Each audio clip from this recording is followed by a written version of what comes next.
Christie Austin's journey to the Colorado Golf Hall of Fame began not as a junior golfer in her home state of North Carolina, nor during her days at Denver's George Washington High School or the University of Colorado.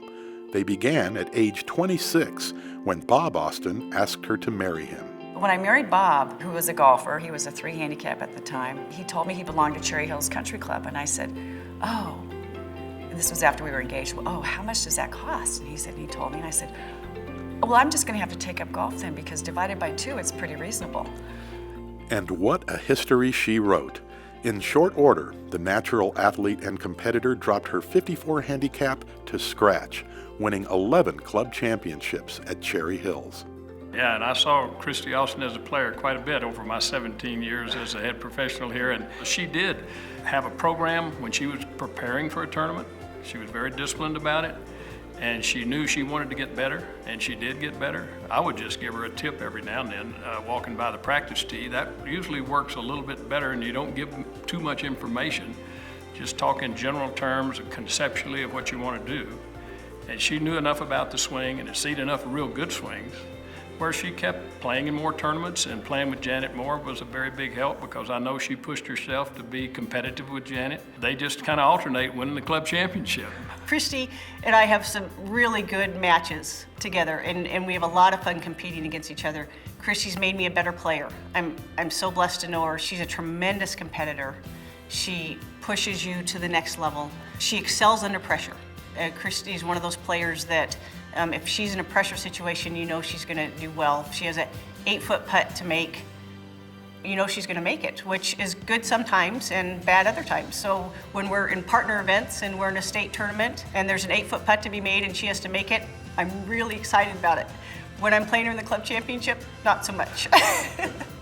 It's fun to have her as a partner. There's been several times when we've been playing and I'm not playing as well, or we're not playing as well as a team. We'll get back in the cart after we just lost a hole, and she'll look at me and say, we are not losing this. And I'm like, okay, I understand.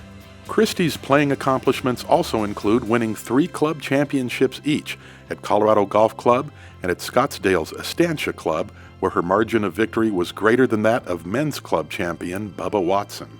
The one-time executive vice president at Marsico Capital Management has also triumphed in 15 Colorado Women's Golf Association championships, including 2 senior stroke plays and 1 senior match play. On the national level, she teamed up with fellow Colorado Golf Hall of Famer Kim Eaton to win the 2010 Transnational Golf Association Senior 4-Ball title. She qualified for 14 USGA National Championships, including the 2014 U.S. Women's Mid-Amateur and U.S. Senior Women's Amateur. That would be far from her only contact with the USGA. In 2006, she became the 5th woman in 115 years to be asked to join the executive committee. And I walked back to the hotel room and said, Bob, they are not ready for Christie Austin. Sure enough, I must have done something right, or the fortunes were with me, because they did ask me to join, and so I rolled on in the next annual meeting, which was the winter of 2007. And it was an incredible 6 years. When I think of Christie, she's somebody that everybody just liked to be around. She was pleasant, she knew the game of golf, she was passionate, and it just seemed like Christie didn't have bad days. She was just a model board member.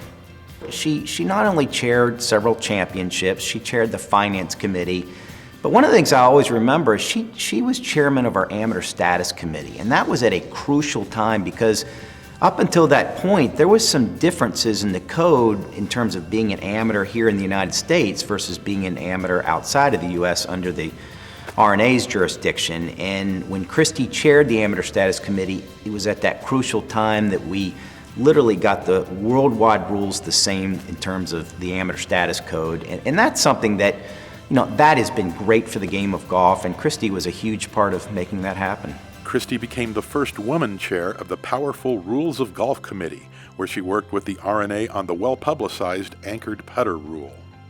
After 10 months of trips to Europe, 6 a.m. conference calls with the RNA, many conference calls with our Rules of Golf Committee and meetings, we wrote the rule, got the rule approved, and it'll go into effect January of 2016.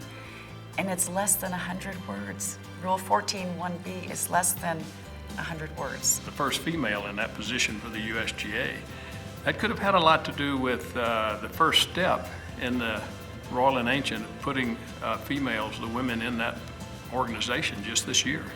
I just think she's an all-around ambassador for the game. She's a good sport, good player, good rules official, good everything. For her accomplishments as both a player and ambassador, the Colorado Golf Hall of Fame proudly welcomes Christie Austin.